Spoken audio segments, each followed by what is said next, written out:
শ্রোতা বন্ধুরা, আন্তঃবেতার নাট্যানুষ্ঠানে আজ শুনবেন বাংলাদেশ বেতার খুলনা কেন্দ্রের নাটক অভিশপ্ত চেইন। রচনা দেলওয়ার হোসেন দুলাল, প্রযোজনা মুখলেসুর রহমান বাবলু। নাট্যানুষ্ঠান অভিশপ্ত চেইন।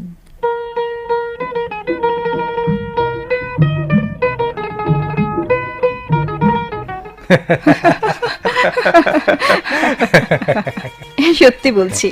আচ্ছা, মনে পড়ে আমাদের প্রথম সাক্ষাতের দিন আমি যখন ক্লাবে গান গাচ্ছিলাম, তুমি কেমন তন্ময় হয়ে শুনছিলে।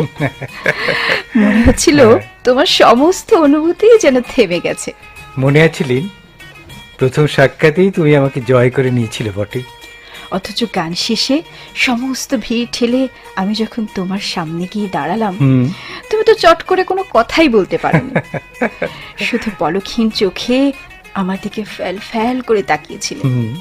ইস, সেই মুহূর্তে কি বিচ্ছিরি যে লাগছিল তোমার সেই দৃষ্টি। কিরকম? মনে হচ্ছিল তোমার সেই দৃষ্টি যেন আমাকে একেবারে বিভৎসনা করে ফেলেছে। ছি, কি লজ্জা। আচ্ছা ইব্রাহিম, বলো, তোমরা পুরুষরা অমন সর্বভেদী দৃষ্টি দিয়ে আমাদের দিকে তাকাও কেন বলো তো? অমন সর্বগ্রাসী রূপ নিয়ে তোমরাই বা আমাদের পুরুষদের সামনে দাঁড়াও কেন বলো? আমাকে দেখে কি তোমার তাই মনে হয়?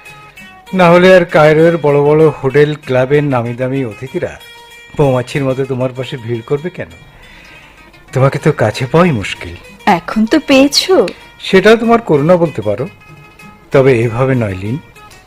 আমি তোমায় আরো আরো কাছে নিবিড় করে পেতে চাই। তোমাকে নিয়ে আমি স্বপ্নের নীড় বাঁধতে চাই। জানো ইব্রাহিম, কিছু কিছু পাখি আছে যারা সীমাহীন মুক্ত আকাশে ডানা মেলে উড়ে বেড়াতেই ভালোবাসে। নীড়ের আকর্ষণ তাদের পিছু টানে না। আমিও বোধহয় সেই রকমই একটা পাখি। কিন্তু সে পাখিকে একদিন আকাশে নীলিমা ছেড়ে এই মাটির পৃথিবীতে নেমে আসতে হয়। ততদিন না হয় প্রজাপতির ডানা মেলে ফুলে ফুলে উড়ে বেড়াবো। আচ্ছা লিন, আমার কাছে আজও তুমি হেয়ালি রয়ে গেলে। না পেলাম তোমার মনের খবর, না পেলাম তোমার হৃদয়ের ছোঁয়া। তুমি আবার কবে হবে নীল? যেদিন শূন্য থেকে হঠাৎ করে পড়ে যাব। ও হ্যাঁ, ভুলেই গেছি। শোনো ইব্রাহিম, বলো। কাল কিন্তু আমি বৈরুতে চলে যাচ্ছি। সে কি কালই যাবে? হ্যাঁ, এখানকার চুক্তির মেয়াদ শেষ। আপাতত বৈরুতেই থাকবো ভাবছি। সেখানে কোথায় তোমার দেখা পাবো? হোটেল নরমান্ডিতে। ও মাই গড ইব্রাহিম, রাত কটা বাজে দেখেছো? কটা? রাত 2টো বাজে। মাত্র? এখনো তো সারা রাতি বাকি।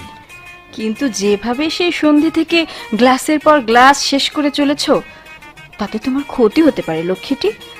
আমার মনে হয় এবার তোমার ঘুমোতে যাওয়া উচিত। ঘুমাবো? হ্যাঁ, তোমার চিন্তায় ঘুমোতে দিলে তো। তুমি বিনা এই নিশিরাত আমার কাটে না নীল। বাহ, আবার কবিতাও জানো। আচ্ছা ইব্রাহিম, তুমি বোধহয় সবসময় আমার কথা ভাবো আর আকাশের দিকে তারা গোনো, তাই না? তুমি একটা অদ্ভুত মানুষ ইব্রাহিম। অদ্ভুত তুমিও লিন, তোমার করুণার তো শেষ নেই। কিন্তু জনাব, সবার উপরে যদি এমনি ভাবে কৃপা বর্ষণ করতে থাকি, তাও আবার শুধু মুখের কথা দিয়ে, তাহলে তো তোমার ভাগ্যে কানা পরিমাণ জিনিসও পড়বে না। অথচ আমার গোটা হাতখানাই এখন তোমার হাত। হাত ছাড়ো ইব্রাহিম। তোমার এই রেশমের মতো হাতখানা যে আমার ছাড়তে ইচ্ছে করে না লিন। এই হাত যে আমি চিরকালের মতো আমার হাতে রাখতে চাই। কেন বিশ্বাস করো না যে আমি তোমায় ভালোবাসি? এই জন্যে যে ঈশ্বরের কৃপায় এখনো আমি একটু বুদ্ধিশুদ্ধি রাখি। কিন্তু আমি আমার ভালোবাসার প্রমাণ দিতে পারি। মিশর থেকে এত দূর ছুটে এসেছো শুধু আমারই জন্যে। আমাকে নিয়ে অন্তত গোটা 10 দিন কাটাবে এই উদ্দেশ্যে। তারপর মিষ্টি মিষ্টি কথার ফুল ছুরি ছড়িয়ে শেষে একটা কিছু উপহার দিয়ে বিদায় করে দেবে। এই তো তোমার ভালোবাসা। কি মিথ্যে বললাম? তাহলে তোমার হিসেবে প্রেমের বয়স কতদিন হতে পারে? এই ধরো মাত্র 10-12 দিন, নয়তো কি?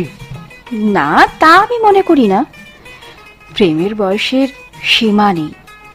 দিন রাত্রির হিসেব দিয়ে যে জিনিসের আয় ধরা হয়, সেটা আর যাই হোক, প্রেম নয়, কামনার আগুন।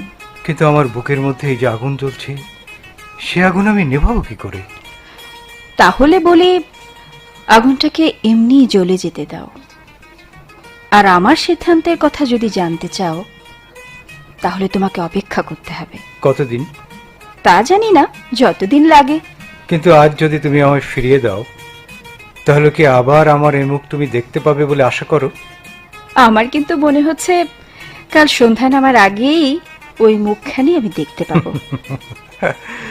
তোমার দেখছি সব গুণই আছে, এমনকি সৎ চরিত্র আছে। দেখো ইব্রাহিম, আমার সবচেয়ে বড় গুণ, আমি অতীতের ঘটনা থেকেই শিক্ষা নিই। তুমি কি মনে করো তোমার কায়রো জীবন সম্পর্কে আমি কিছুই জানি না? জানি, অনেক কিছুই জানি। তুমিও তো হৃদয় বহুজনকে সমর্পণ করেছো, তাহলে আমার বেলা এত কার্পণ্য কেন? এই জন্যে যে এই কার্পণ্যটুকুর জন্যেই তুমি ঘুরিয়ে ফিরে আমার কাছেই আসবে। না, তোমার কোনো আকর্ষণে আর আমি তোমার কাছে আসবো না। No, never. আসবে, আসবে মুশি ইব্রাহিম, তুমি নিশ্চয়ই আসবে, এবং কালই। ওহ, অসহ্য! ওই অহমিকাকে আমার ভাঙতেই হবে, ওকে বুঝিয়ে দিতে হবে আমি ও বাজে কথা বলি না। হ্যাঁ, আজ এক্ষুনি এক্ষুনি আমি বৈরিতে চলে যাব। Yes, I must. Boy boy, ইয়ারা! বলুন জনাব, আপনার কি খেদমত করতে পারি? একটা ট্যাক্সি ডেকে এক্ষুনি আমার মালপত্রগুলো গাড়িতে তুলে দাও। সে কি জনাব, এখনই যাবেন? রাজ্যে এখনো ঢের বাকি। হোক, আমি এক্ষুনি যেতে চাই। আমি বলছিলাম কি জনাব, তোমাকে যা বললাম তাই করো। ঠিক আছে, তাই হবে। আমি এখনই ট্যাক্সির ব্যবস্থা করছি।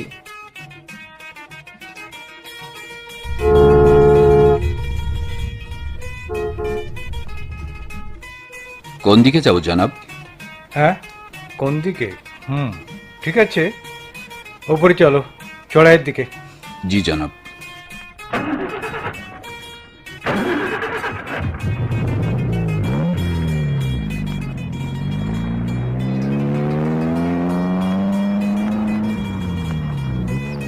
জনাব, অনেক আগেই সকাল হয়ে গেছে, আপনার বোধহয় এখনো নাস্তা হয়নি। ওই টিলার উপর ক্যাফে আকিকে খুব ভালো নেহেরি পাওয়া যায়, যদি বলেন ওইখানে যাব কি? না, তুমি চলো। জনাব, এবার ডান দিকে যাব না বায়ে? তাই তো, কোথায় যাওয়া যায়? শতকুল সারাব, বেরুল কমর, হাম্মানা, আবে কাফিয়া, না ফালুকা, কোথায় যাওয়া যায়? না না, এসব কোনো জায়গাতে যাওয়া যাবে না। এসব হলো এই অঞ্চলের নাম করা জায়গা। শত শত লোক এখানে গরমের ছুটিতে বেড়াতে আসে। এখানে হয়তো লিন আমাকে খুঁজে পেতে পারে। আমি ওর কাছ থেকে দূরে, অনেক দূরে যেতে চাই, যেখানে সে আমাকে খুঁজে পাবে না। এমন একটা জায়গায় আমাকে যেতেই হবে। কই জনাব, কিছু বলছেন না যে? হ্যাঁ হ্যাঁ, আচ্ছা ড্রাইভার, বৈরুত থেকে দূরে যেখানে বেড়াতে আসা লোকের ভিড় কম, আবার প্রাকৃতিক দৃশ্য ভালো, তেমন একটা জায়গা তুমি চেনো? জি হ্যাঁ, চিনি। নবাউস সাফা আমার চেনা জায়গা, খুব সুন্দর প্রাকৃতিক দৃশ্য, আপনার ভালো লাগবে জনাব। বেশ, তাহলে সেখানেই চলো। পাহাড়ের উঁচু জায়গা থেকে ওদিকের শ্বেত সমুদ্রের বুকখানা মনে হচ্ছে যেন একটা সাদা পাতার মতো, দুধের মতো নিস্তরঙ্গ। না আছে ঢেউয়ের গর্জন, না উপকূলের ফেনিলতা, চারিদিকে ছড়ানো সুন্দর সুন্দর দেবদারু, ডুমুর আর জলপাইয়ের গাছ। ড্রাইভার সত্যি বলেছিল, জায়গাটা সত্যি ভারী সুন্দর। কিন্তু প্রাকৃতিক এই নয়ন অভিরাম দৃশ্য, এই সুন্দর পরিবেশ, সবকিছু আমার কাছে তো শূন্য শূন্য লাগছে কেন? এই সময় পাশে যদি একজন দরদি থাকতো, জীবনটা না জানি কত সুন্দরভাবে উপভোগ করা যেত। আমার এই জীবন যেন শুধু আত্মবিস্তৃত আর উচ্ছলতার এক অবিচ্ছিন্ন স্বপ্ন। জীবনের কি হলো ড্রাইভার? সামনের টায়ারটা ফেটে গেছে জনাব। স্পেয়ার টায়ার নেই? না জনাব। সর্বনাশ! তাহলে এখন উপায়? অপেক্ষা করা ছাড়া কোনো উপায় নেই জনাব। আমি দুঃখিত, অন্য কোনো গাড়ি এলে সেই গাড়ির পিছনে আমার গাড়িটা বেঁধে নিয়ে যাব। কিন্তু আমার কি হবে? আপনি এত ব্যস্ত হবেন না জনাব, সামনে নবাউসাপা, সামান্য পথ। ওই তো কে একজন এদিকেই আসছে, নিশ্চয়ই সেই এলাকারই লোক। ওনাকে জিজ্ঞেস করা যাক। জনাব, এই যে দেখছি মহিলা। তা হোক, ওকে জিজ্ঞেস করি। খোদার হাজার শকর যে আপনারা বেঁচে গেছেন। আমি তো প্রায় কেঁদেই ফেলেছিলাম, মনে হচ্ছিল গাড়িখানা এই বুঝি গড়িয়ে খাদের নিচে পড়ে গেল। তোমাকে ধন্যবাদ। আচ্ছা, একটা লোক দিতে পারো আমার জিনিসপত্রগুলো নাবাউস চাপা পর্যন্ত বয়ে নিয়ে যাওয়ার জন্যে? আমি তো সেখানেই থাকি, যদি বলেন তো এক্ষুনি আমি নিচে গিয়ে একটা লোক পাঠিয়ে দিতে পারি। কিন্তু আপনি যাবেন কোন হোটেলে? আমি তো এর আগে কখনো এদিকে আসিনি, তাই বড় একটা চিনিও না। তুমি বিশেষ কোনো হোটেলের ঠিকানা দিতে পারো? এখানে একটা আছে, হোটেল ফারাস, আমি যেখানে কাজ করি। আর আছে হোটেল, ব্যাস, হোটেল ফারাসি সই। ড্রাইভার, এই নাও তোমার ভাড়া, আর এই তোমার বকশিস। শোনো, আমি ওর সঙ্গে যাচ্ছি। হোটেলের লোকজন না আসা পর্যন্ত তুমি কিন্তু আমার জিনিসপত্রগুলো একটু দেখে রেখো, কেমন? আপনি নিশ্চিন্তে থাকুন জনাব। ঠিক আছে, এবার চলো। একটু সাবধানে হাঁটবেন, মাঝে মধ্যে বড় বড় পাথর আছে। তাই তো দেখছি। আচ্ছা, তোমার নাম কি? সালমা। আমার নাম ইব্রাহিম, ইব্রাহিম আব্দুল্লাহ। আমি মিশরি। তুমি তো বোঝাই যাচ্ছে লেবাননি, কেমন? জি হ্যাঁ, আমার জন্ম ভাবেনদের বাইরে, সান পাউলোতে। তার মানে তোমার জন্মের পর তোমার বাবা দেশে ফিরে আসেন, কেমন? জি না, আমার বাবা সান পাউলোতেই মারা যান। না জেনে তোমায় ব্যথা দিলাম, আমি দুঃখিত। না না, আমি তো আমার বাবা মার কথা ভুলেই গেছি। ওরা যখন মারা যায় আমি তখন খুব ছোট। ছোটবেলা থেকেই চাচার কাছে মানুষ, তিনিই হোটেলের মালিক। কিছু মনে করো না, তোমার হাতে বাজারের ব্যাগ দেখছি। তুমি কি হোটেলের বাজার করো নাকি? জি হ্যাঁ, এটা আমাকেই করতে হয়। ও, হোটেলে কি তুমি শুধু এই কাজই করো? জি না, রান্নার সাহায্য করি, ঘর ছাড় দেই, নাস্তাও বানাই এবং বাসনকোসনও মাজি। এই জীবন তোমার ভালো লাগে? ভালো না লাগার কি আছে, বাঁচতে তো হবে। এই যে আমরা হোটেলে এসে গেছি, ওই যে ফরাস চাচা বসে আছেন, যান তার সঙ্গে কথা বলে রুমে গিয়ে বিশ্রাম নিন।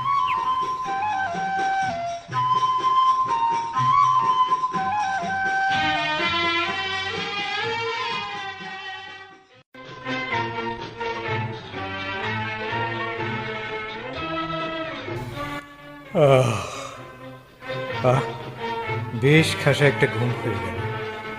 শরীরটা এখন বেশ ঝরঝরে তরতাজা লাগছে। কিন্তু এ কি, আমার জিনিসপত্রগুলো কখন এলো? আর এমন সুন্দরভাবে সাজিয়েছে বা কে? এ তো কোনো মেয়ে ছেলের হাতের ছোঁয়া মনে হচ্ছে। এ তো নিশ্চয়ই সেই মেয়েটির কাজ। কি যেন নাম মেয়েটার? হ্যাঁ, মনে পড়েছে। সালমা। ভারী সুন্দর মেয়ে। ওর চোখ দুটো যেন স্নিগ্ধ ভেজা ভেজা, যেন নার্গিস ফুলের উপর শিশিরের কণা ঢেলে বেড়াচ্ছে। কিন্তু মেয়েটা আমার রুমে এসে এত সুন্দর করে ঘরটা সাজিয়ে দিয়ে গেল, অথচ আমি টেরই পেলাম না। স্ট্রেঞ্জ। যাক, এবার বোধহয় কিছু নাস্তা করার দরকার। বেলটা টিপি, দেখি কেউ আসে কিনা।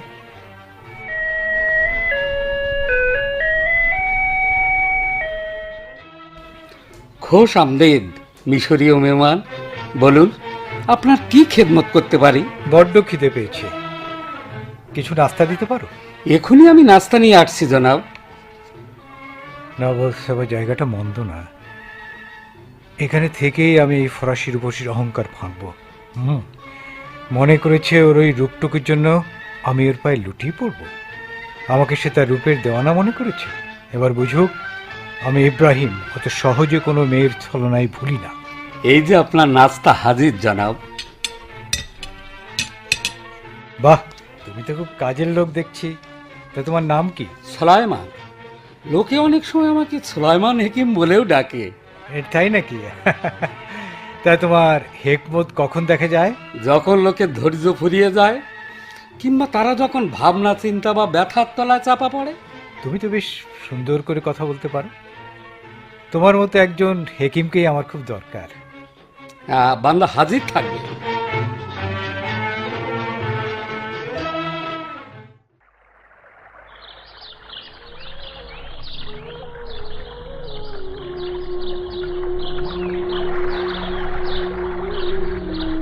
হাঁটতে হাঁটতে আমি কোথায় চলে এলাম!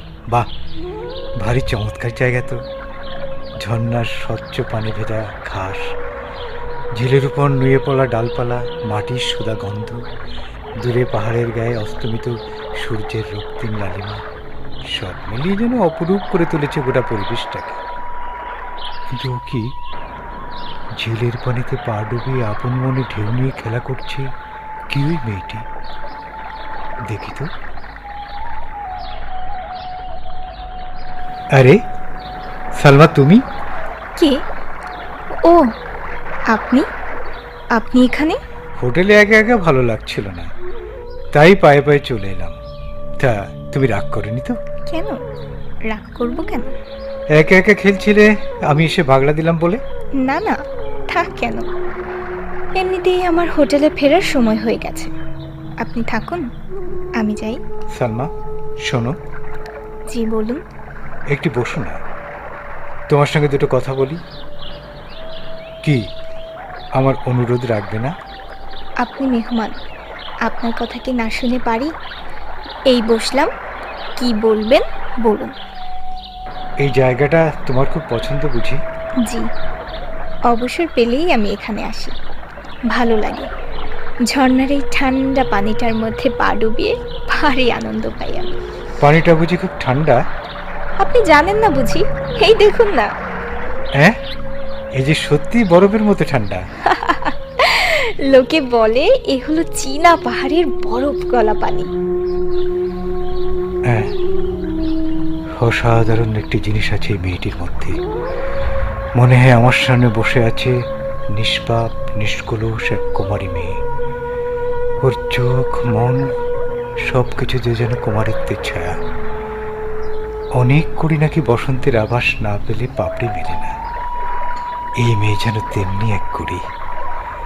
দক্ষিণা হায়, কানে ওর খবর এখনো পৌঁছায়নি। ওকে যতই দেখছি ততই মুগ্ধ হয়েছি। কি হলো জনাব, সেই তখন থেকে কি এত ভাবছে? হ্যাঁ, না কিছু না কিছু না। আচ্ছা সালমা, সব সময় তুমি নীল সালোয়ার কামিজ পরো কেন বলো তো? আমার তো বেশি কাপড় নেই, মাত্র দুটো পোশাক। ও দুটো আমি বড়দিন আর ঈদের জন্য যত্ন করে তুলে রেখেছি। কেন, তোমার ফারেস চাচা তোমায় পোশাক বানিয়ে দেয় না? ওই যে পাহাড়ের গায়ে সন্ধ্যা নেমেছে, এবার আমি যাই জনাব, চলি। কেমন বাতাসে পা ফেলে চোখের নিমিষেই গাছপালার মধ্যে অদৃশ্য হয়ে গেল। পোশাকের কথাটা বোধ হয় না তুললেই ভালো হতো, না হলে হয়তো আরো কিছুক্ষণ থাকতো। ও যেটুকু সময় আমার পাশে ছিল, মনে হয় আমি যেন স্বর্গীয় সুখে বিভোর ছিলাম। বড় সুন্দর, বড় দুর্লভ এই মুহূর্তটুকু। আচ্ছা, এখানকার এই পাহাড়, নদী, ঝর্ণা সবকিছু আমার কাছে তো এত সুন্দর লাগছে কেন? শুনেছি মনে ভালো লাগার দোলা লাগলে এমনই হয়। তাহলে কি আমি সালমাকে ভালোবাসতে শুরু করেছি? কিন্তু ওকে তো আমি আজই প্রথম দেখলাম, তাও মাত্র দুবার। এই অল্প সময়ের মধ্যে কাউকে ভালোবাসা কি সম্ভব? ওর সঙ্গে তো আমার ভালোবাসার কোনো কথাই হয়নি। শুনেছি প্রেম নাকি এক ধরনের দৃষ্টি, এবং তার জন্য এক নজর চাওয়াই যথেষ্ট। তাতে চোখই হয়ে দাঁড়ায় হৃদয়ের প্রেমের দুধ। তাহলে কি আমি সত্যি সালমাকে ভালোবেসে ফেললাম? কিন্তু কালই যদি আমি বৈরুত ফিরে যাই, তাহলে কি সালমার সঙ্গে বিচ্ছেদটা তীর হয়ে বুকে বাজবে না? কিন্তু আমি তো শুধু একতরফাই ভাবছি। সালমার মনের খবর তো জানতে পারলাম না। তবে এই কথা ঠিক, সালমা যাকে ভালোবাসবে সে ভাগ্যবান। হ্যাঁ, সালমার ভালোবাসা যে পাবে, সালমা যার প্রতি প্রীতির চোখে চাইবে, শিশির ছলো ছলো ওই চোখ দুটি তুলে, তা অন্ধকারেই হোক আর জ্যোৎস্নারাতেই হোক, বা ভোরের আবছা আলোতেই হোক, কিংবা দুপুরের ঝলমলে রোদেই হোক, ভাগ্যবান, নিঃসন্দেহে সে ভাগ্যবান। ওই দেখো একা একাই বক বক করে যাচ্ছি। যাই, হোটেলেই ফিরে যাই।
কি আশ্চর্য, আজ 7টা দিন পার হয়ে গেল, সালমার কোনো দেখাই নেই।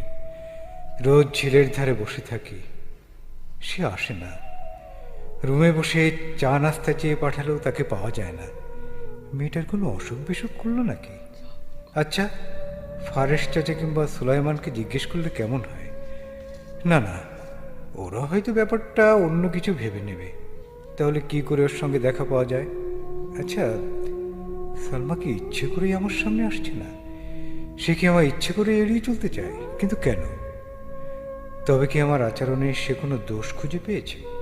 না না, তাই বা কি করে হয়? সেই প্রথম দিন ঝিলের ধারে দেখা ছাড়া ওর সঙ্গে তো আমার আর দেখাই হয়নি। তাহলে আমার দোষ পেল কোথায়? বুঝলাম আমার চোখে কামনার আগুন, কিন্তু সে চোখ দিয়ে তো আমি ওর দিকে তাকাইনি। সে আমার লোভাতুর মনের খবর জানলো কি করে? কেউ কেউ আমার সম্পর্কে সতর্ক করে দিল? ফারেশ চাচা কিংবা সুলাইমান হেকিম? না না, ওরা তো আমাকে বেশ ভালোই জানে, শ্রদ্ধাও করে, এবং এখানে বেশ কিছুদিন থাকবো বলে বেশ খাতির যত্ন করে। তাহলে না, আর ভাবতে পারছি না। এক কাজ করি, আগে সুলাইমানকে ডেকে সালমার খবর নিই, ওর কাছ থেকে সব রহস্যটা জানা যাবে। হ্যাঁ, তাই করি। সুলাইমান, সুলাইমান! বলুন জনাব, আপনার কি খেদমত করতে পারি? চা, কফি কিংবা অন্য কিছু? না না, সেসব কিছু লাগবে না। আচ্ছা সুলাইমান, মানে আজ কয়েকদিন সালমাকে দেখছি না যে, শরীর খারাপ নাকি?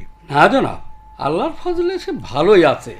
তবে কি সে এখানে নেই, অন্য কোথাও বেড়াতে গেছে? এখানেই আছে জনাব, তাছাড়া বেচারি যাবেই বা কোথায়? এই দুনিয়ায় ওর তো যাওয়ার কোনো জায়গা নেই। ও ঠিক আছে, তুমি যাও।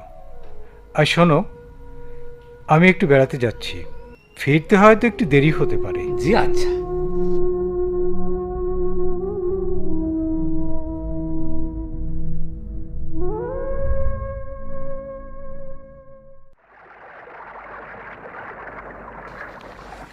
সেই কখন থেকে সালমার প্রতীক্ষায় বসে আছি, আজও মেয়েটা এলো না।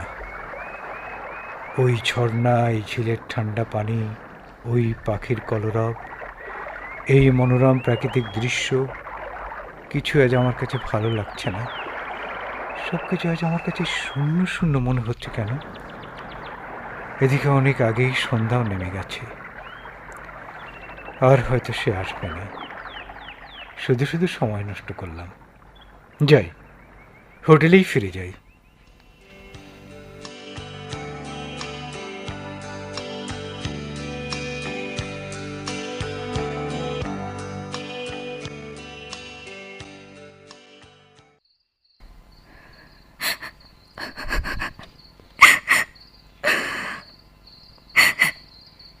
এ কি? আমার রুমের ভিতর কেউ কাঁদছে মনে হয়। কে কে আমার রুমে? ঘর তো অন্ধকার, দেখি তো আলো জ্বেলে। আরে সালমা, তুমি তুমি কি করছিলে আমার রুমে? ইয়ে মানে আপনার বিছানাটা একটু গুছিয়ে দিলাম, যা এলোমেলো হয়েছিল। কিন্তু আমি তো দেখলাম আমার এই বালিশটা বুকে নিয়ে তুমি কাঁদছিলে। না না, কাঁদবো কেন? কাঁদিনি তো। তোমার দু চোখ দিয়ে এখনো পানি ছুটছে, অথচ তুমি বলছো কিনা কাঁদিনি। কেন কাঁদছিলে সালমা? কিসের কষ্ট তোমার? আমি যাই, ফারিস চাচা হয়তো ডাকতে পারে। না, তুমি আমি যেতে দেব না। দোহাই খোদার, হাত ছেড়ে দিন, দয়া করে আমায় যেতে দিন।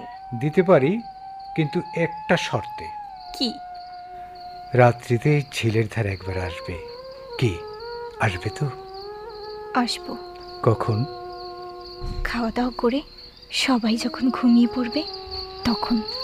বেশ, এসো, কিন্তু আমি তোমার অপেক্ষায় থাকবো।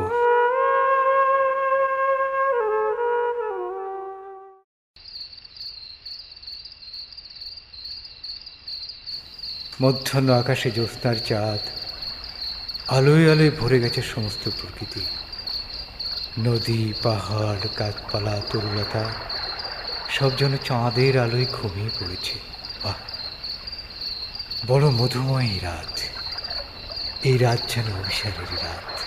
কিন্তু সালমা এখন আসছে না কেন? সে কি ঘুমিয়ে পড়লো নাকি? না, আমায় মিথ্যে বলেছিল। না না, ওর সরলতায় কোনো অবিশ্বাসের চিহ্ন দেখলাম না। আসবে, ও নিশ্চয়ই আসবে। ওই তো গাছপালা, তরুলতার ফাঁক দিয়ে সালমা এগিয়ে আসছে আমার দিকে। আমি তো ভেবেছিলাম তুমি হয়তো আসবেই না। ছি ছি, কথা দিয়েছি আর আসবো না, তা কি হয়? তোমার কথা রাখার জন্য ধন্যবাদ। চলো, আমরা ওই ঝিলের ধারে এই বড় পাথরটার উপর বসি। হ্যাঁ, বসো, এখানে বসো। বড় সুন্দর রাত, তাই না? সত্যি বড় চমৎকার রাত। আজ এই সাদা স্কার্টে তোমাকে চমৎকার মানিয়েছে। আজ এই পোশাক পরে এলে বড়। আজ যে আমার ঈদের রাত, আপনি খুশি হয়েছেন? খুব। এ খুশি তোমায় বোঝানো যাবে না সালমা। এই কয়দিন আসনি যে? কেন আমার কাছ থেকে দূরে ছিলে? আসতে চেয়েছিলাম, খুব চেয়েছিলাম, কিন্তু পারিনি। কেন যে পারিনি তা আমি বোঝাতে পারবো না। কিন্তু জানো, এই কদিনে আমি খুব কষ্ট পেয়েছি। আমিও। তাহলে বলো, আমায় তুমি ভালোবাসো কি? বাসো না? বাসি। কি শান্তি! আমার জীবনে এখন আপনি ছাড়া আমার কোনো কিছুর প্রয়োজন নেই। আমার স্বাদ, আমি যেন চিরকাল আপনার পায়ের কাছে থাকতে পারি। তাই হবে সালমা। আমি তোমায় মিশরে নিয়ে গিয়ে ধর্মমতে বিয়ে করব। তোমাকে আমার স্ত্রীর মর্যাদা দেব। ও কি করছো? পায়ে হাত দিচ্ছ কেন? ওই পা দুটোই তো এখন আমার একমাত্র সম্বল। তাহলে এসো, এটা তোমায় পরিয়ে দিই। কি এটা? চেইন? হ্যাঁ, আজ আর তোমার কাছে লুকোবো না। বছর কয়েক আগে একটা মেয়েকে আমি ভালোবেসেছিলাম, তাকে বিয়ে করবো বলে বাগদানের আংটিও পরিয়েছিলাম। আর এই চেনটা। তাহলে এটা এখন আমার হাতে কেন? এই জন্য যে বাগদানের পর সে আমার দুটো জিনিসই ফিরিয়ে দিয়েছিল।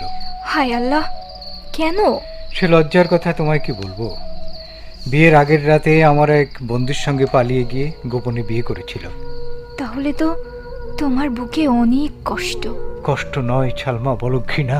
হ্যাঁ, সত্যি বলতে কি তারপর থেকে কোনো মেয়ের দিকে আমি শ্রদ্ধার তোকে তাকাতে পারিনি। তারপর থেকে এই চেইন আমি বই নিয়ে বেড়াচ্ছি। আজ সেই চেইন আমি তোমার হাতে তুলে দিলাম। এটা আমার স্মৃতিচিহ্ন, এই স্মরণীয় রাতের, আমাদের প্রথম সাক্ষাতের প্রথম স্মৃতি। আর এই আংটিটা তোমার হাতে পরিয়ে দেব মিশরে গিয়ে। এত সুখ আমার সইবে?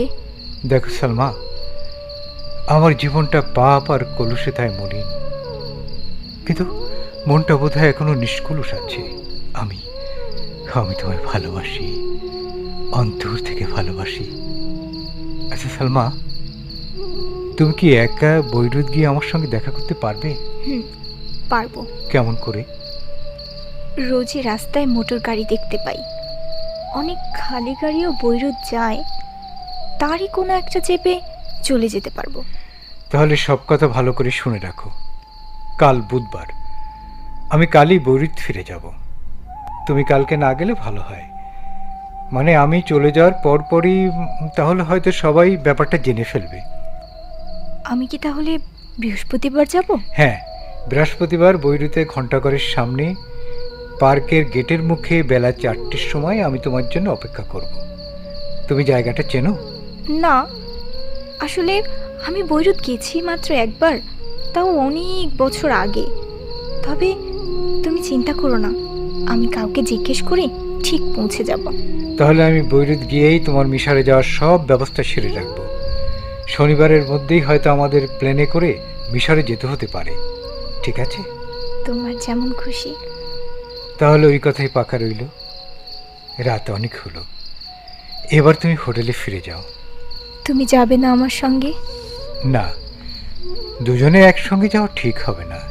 আমি বরং একটু পরেই আসছি। ঠিক আছে, তাই এসো। চলি। আল্লাহ হাফিজ। আল্লাহ হাফিজ।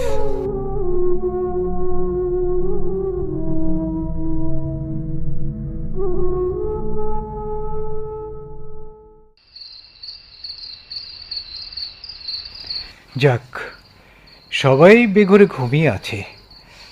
আমাদের অভিসারের ব্যাপারটা কেউ জানেনি। তাহলে যাই, দরজাটা খুলে চুপচাপ শুয়ে পড়ি। জনাব কি ঝিলের ধার থেকে বেরিয়ে এলেন বুঝি? কে? ও সুলাইমান, তুমি? হ্যাঁ, ঘরের ভিতর খুব গরম, তাছাড়া বাইরে জ্যোৎস্না রাত, তাই একটু ঘুরে এলাম আর কি। সর্বনাশ, বেটা কি সব টের পেয়ে গেছে নাকি? রাস্তায় বেড়াতে গেলে শুধু ফুল আর ফুল, অন্ধকারে কোনো অফটা করি মারিয়ে ফেলেননি তো জনাব? আরে না, তা কি কখনো হয়? ফুলের ব্যাপারটা আমার বেশ ভালো করেই জানা আছে। আলহামদুলিল্লাহ। এবার তাহলে আপনি ঘুমনগে যান, আমি যাই। সুলাইমান, শোনো। জি বলুন। আমি কিন্তু আজ ভোরেই চলে যাব। তুমি একটা ট্যাক্সি ডেকে দিও, কেমন? ইনশাল্লাহ, গাড়ি ভরেই মজুদ থাকবে।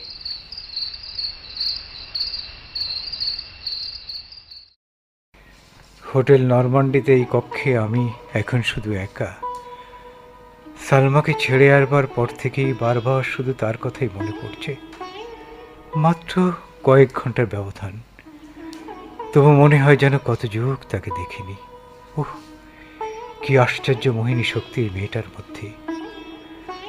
আর তো মাত্র একটি রাত, তারপর শেষে পড়বে। তার আগেই কায়রোর দুটি প্লেনের টিকিট কাটতে হবে, একটা আমার, একটা সালমার। কিন্তু এই যে মসিয়ে ইব্রাহিম, হঠাৎ বিনা নোটিশে কোথায় নিরুদ্দেশ হয়ে গিয়েছিলে বন্ধু? এদিকে তোমার প্রিয়তমা জ্যাকলিন তো তোমার বিরহে পাগলিনীর দশা। এই অঞ্চলে এমন কোনো হোটেল বা রেস্তোরাঁ নেই যেখানে সে তোমায় খোঁজেনি। বাধ্য হাবিব, ওর কথা বাধ্য। ও একটা বাজে মেয়ে, সাংঘাতিক বাজে মেয়ে। এতদিনে বুঝেছো তাহলে বন্ধু? ওর কথা থাক, তোমাকে যে আমার বড় দরকার হাবিব। বেশ তো, বলে ফেলো, বান্দা হাজির। কথাটা হলো, আমি প্রেমে পড়েছি। প্রেমে পড়েছো তুমি? তাও আবার এই বয়সে? না না হাবিব, হাসি নয়, সত্যি আমি প্রেমে পড়েছি। কিন্তু আমি তো জানি প্রেম নামের ওই মধুর শব্দটি অনেক আগেই আমার বন্ধুবরের জীবন পাতার খাতা থেকে মুছে গেছে। এখন আছে শুধু ঘেন্না আর... না না, বিশ্বাস করো, আমি অন্তর থেকে তাকে ভালোবেসে ফেলেছি এবং আমি তাকে বিয়ে করার কথাও ভাবছি। বটে, কিন্তু কে সেই সুন্দরী যে মাত্র দুদিনেই আমার বন্ধুবরের হৃদয় মন দুটোই জয় করে নিয়েছে? সালমা নামের একটি মেয়ে। সালমা? হ্যাঁ, একটি লেবাননি মেয়ে, এক হোটেলে পরিচারিকার কাজ করে, খুবই গরিব কিন্তু ভারী সরল। বুঝতে পেরেছি, তুমি তার উদ্ভিন্ন যৌবনের লোভেই এক নতুন বিচিত্র খেলায় মেতে উঠেছ। না হাবিব না, তা মোটেও সত্য নয়। তাহলে তো আমি তাকে অঙ্কুশায়নী করতে পারতাম। সে তো আমার পায়ের উপর লুটিয়ে পড়েছিল, কিন্তু আমি তার দিকে লোভের হাত বাড়াইনি। বিশ্বাস করো বন্ধু, সে প্রবৃত্তি আমার হয়নি। তাহলে তো এটা নেহায়েত শখের ব্যাপার নয় দেখছি, এ যে রীতিমতো হৃদয় ঘটিত ব্যাপার। হ্যাঁ হাবিব, ঠিকই তাই। এখন তাহলে তুমি কি করতে চাও? আমি ভাবছি সালমাকে কায়রো নিয়ে গিয়ে ধর্মমতে বিয়ে করব। কিন্তু তোমার আম্মা হুজুরাইন কি এই বিয়ে মেনে নেবে? আম্মা হয়তো আমার পছন্দেরও নিন্দে করবেন না, বরং খুশি হবেন, এই ভেবে যে শেষ পর্যন্ত আমি বিয়ে করতে রাজি হয়েছি। কিন্তু তোমার 3 বোন, বোনদের মুখ বন্ধ করবে কি করে? তোমার বোনদের তো আমি চিনি। তাছাড়া আত্মীয় স্বজন বা ভাববে কি? তাদের ভাবাভাবিতে আমার কিচ্ছু যায় আসে না। কিন্তু সালমা, সালমার কথাটাও তো তোমার ভেবে দেখা উচিত।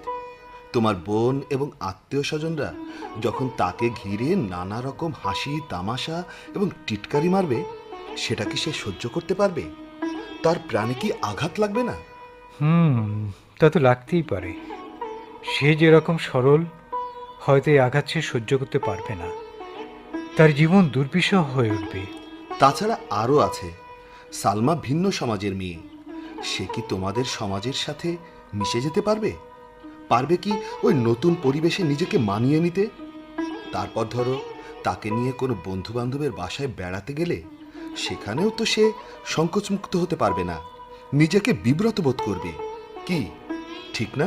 হ্যাঁ, এটা একটা সমস্যা বটে, কারণ সে তো আমাদের মিশরীয় ভাষা ভালো জানে না, আবার লেখাপড়া তেমন করেনি। তাহলেই বুঝে দেখো, দিনের পর দিন এই জীবন তার কাছে দুর্বিষহ হয়ে উঠবে না?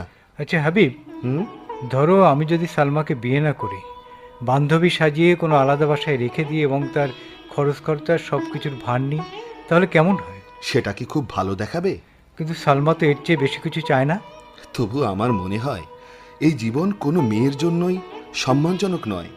তাছাড়া নিরাপত্তারও একটা প্রশ্ন আছে। তাহলে আমি এখন কি করব হাবিব, কি করতে পারি বলো? সেটা তোমার ব্যাপার, আমি সব কিছু তোমায় খুলে বললাম। এখন তুমি ভেবেচিন্তে দেখো তোমার কি করা উচিত।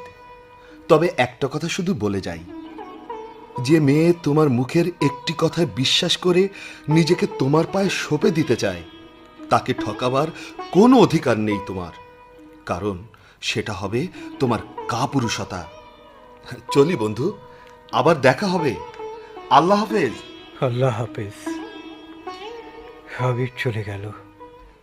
তাই তো, তাই তো আমি এখন কি করি? কেন যে মেয়েটাকে চোখের মাথায় কথা দিয়েছিলাম। হাবিব ঠিকই বলেছে, তার ফুলের মতো জীবনটাকে আমি নষ্ট করতে পারি না, এত বড় কাপুরুষ আমি হব না। তাহলে তাহলে উভয় সংকট থেকে আমি এখন কি করব? কি করণীয় আছে আমার?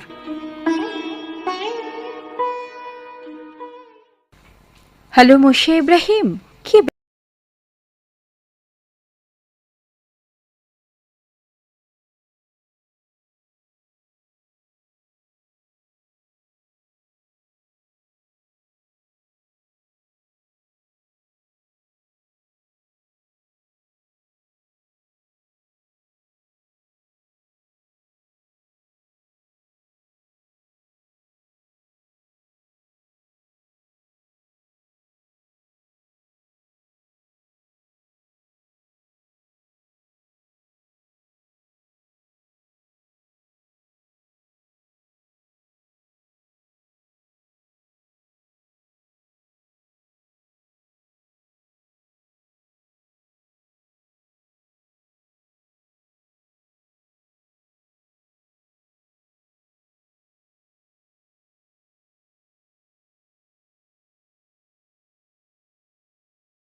মোটেই উচিত হয়নি।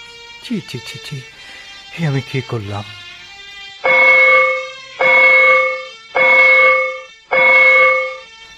চারটা বাজলো। এতক্ষণে সালমা হয়তো বৈরুতের ঘণ্টাঘরের পার্কের মুখে আমার জন্য অপেক্ষা করছে।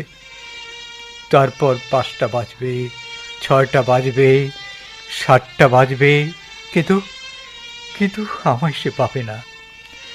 হতাশ হয়ে ছুটে যাবে হোটেল নরমান্ডিতে, সেখানেও আমায় পাবে না। তারপর কাপড়ের পুটুলিটা নিয়ে বৈরুতের পথে পথে আমায় খুঁজে বেড়াবে। হয়তো পথচারীদের ডেকে ডেকে বলবে, ওগো, তোমরা কি কেউ আমার প্রিয়তমকে দেখেছ? আমার ইব্রাহিমের ঠিকানা তোমরা কি কেউ জানো?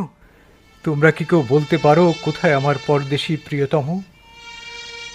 তারপর হাঁটতে হাঁটতে নিশ্চর পায়ে ব্যথা ধরে যাবে, ক্লান্তিতে শরীরটা ভেঙে পড়বে।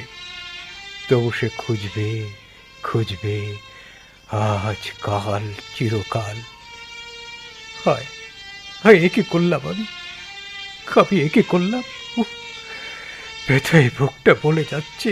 আমি শান্তি চাই, আমি শান্তি চাই, শান্তি চাই। কিন্তু কে আমাকে শান্তি দেবে? হ্যাঁ, পেয়েছি।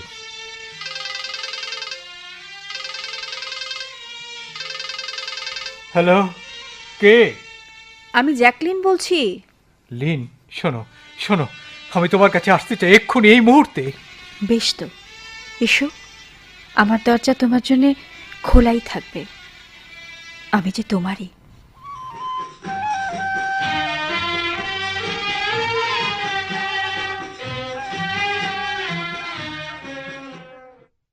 গড়িয়ে গড়িয়ে 2 বছর কেটে গেল। আবার ঘুরতে ঘুরতে সেই হোটেল নরমান্ডিতে এসে হাজির হলাম।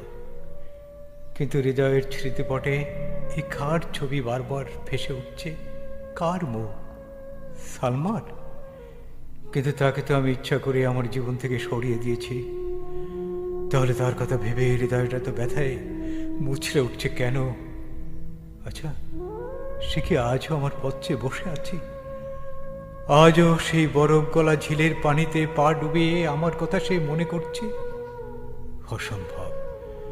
তার সঙ্গে যে প্রতারণা আমি করেছি, এরপর সে আমার কথা মনে রাখতে পারে না। কোনো মেয়ের পক্ষেই তা সম্ভব নয়। মাথাটা বড় ঝিমঝিম করছে। যাই, একটু খোলা হয় ঘুরে আসি।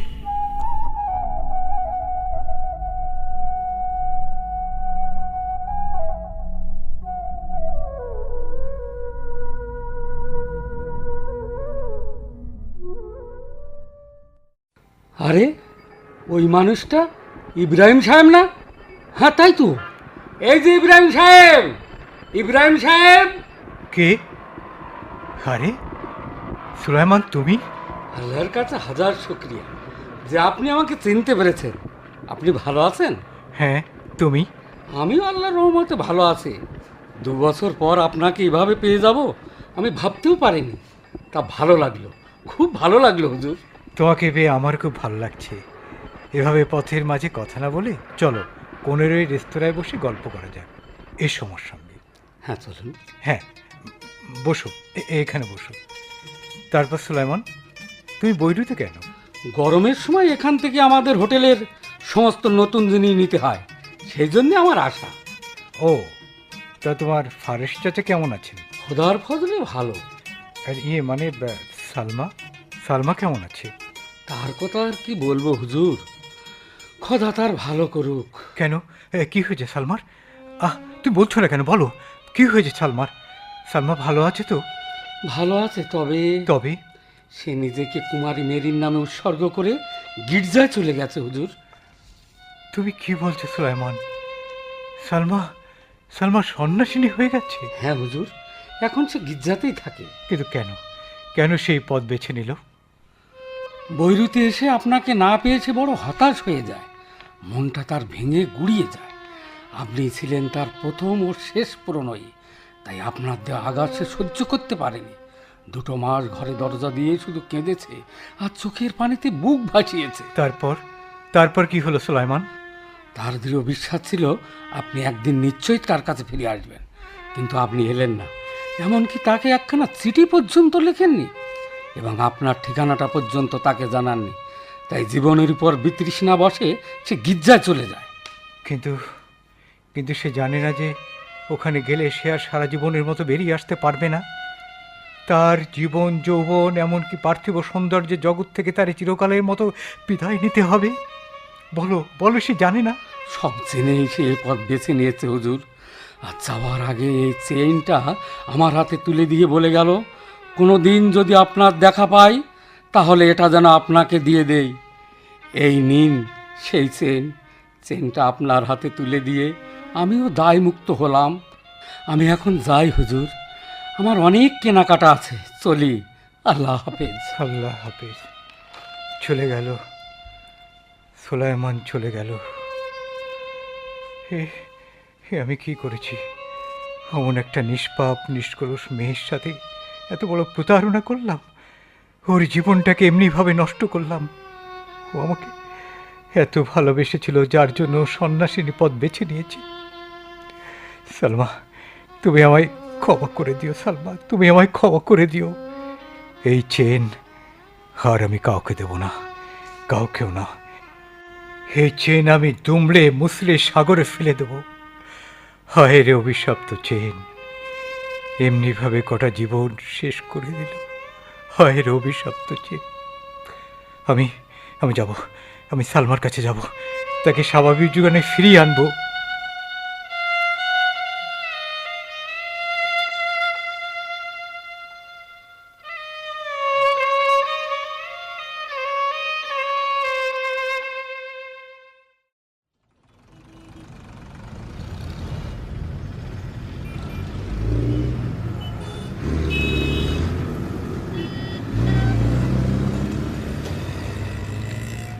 হ্যাঁ, এই তো গির্জার সামনে এসে গেছি।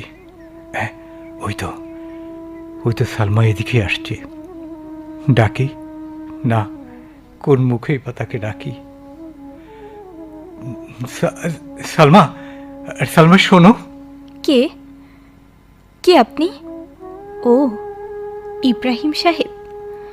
তা আপনি হঠাৎ এখানে কি প্রয়োজনে এসেছেন? সালমা, তোমার কাছে ক্ষমা চাইবার মতো মুখ আমার নেই।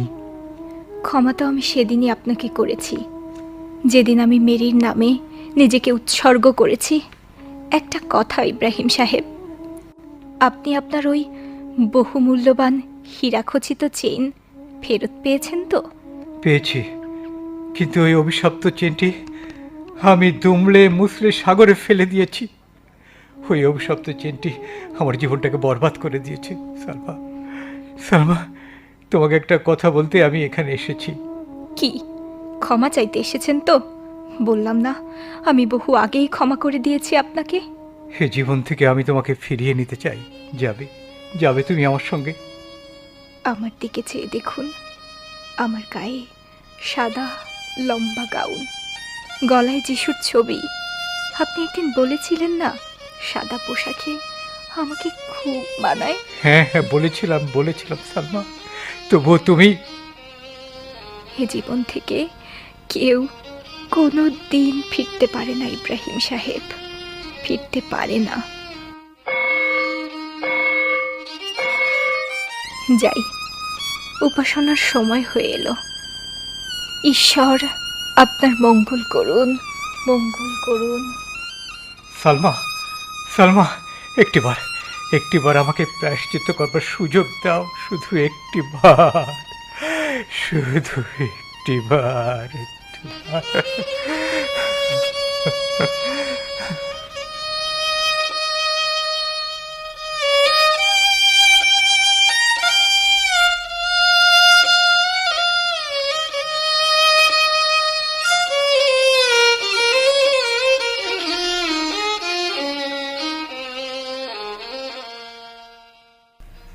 এতক্ষণ আন্তঃবেতার নাট্যানুষ্ঠানে বাংলাদেশ বেতার খুলনা কেন্দ্রের নাটক অভিশপ্ত চেইন এর অভিনয় শুনলেন।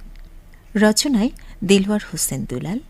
এতে বিভিন্ন চরিত্রে রূপদান করেছেন Habib, Sheikh Asaduzzaman Mithun, hotel boy S M Shahruzzaman, driver Niamul Hossain Kochi, Sulaiman Anirudra Kumar Bahadur, Jacqueline Iffat Sania Nancy, Salma Nuria Sharmin Taiyeba. শব্দ সংযোজনা মোহাম্মদ আরিফুল আলম, সম্পাদনা ও ইব্রাহিম চরিত্রে অভিনয় করেছেন মোহাম্মদ ইলিয়াস হোসেন সর্দার এবং নাটকটি প্রযোজনা করেছেন মোখলেসুর রহমান বাবলু।